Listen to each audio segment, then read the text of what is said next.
Hola, ¿saben qué estoy haciendo aquí en medio de la selva?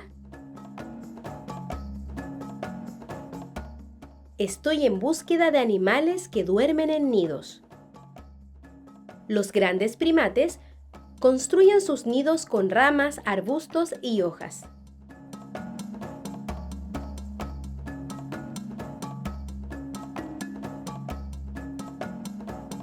Miren, ella es un chimpancé y cada noche construye su nido perfecto. Escoge un árbol grande, lo trepa. Allí teje hojas y dobla ramas para formar una especie de colchón sobre el cual se recuesta a dormir.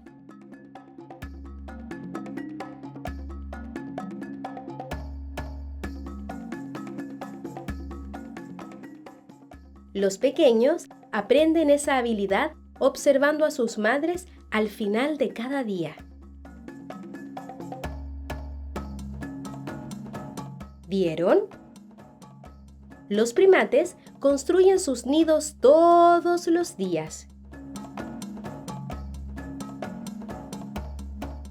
A mí me gustaría crear mi propio nido, pero mejor. Voy a construir una hamaca para dormir más cómodo.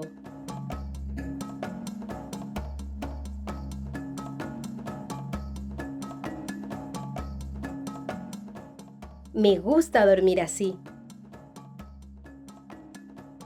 ¡Chao!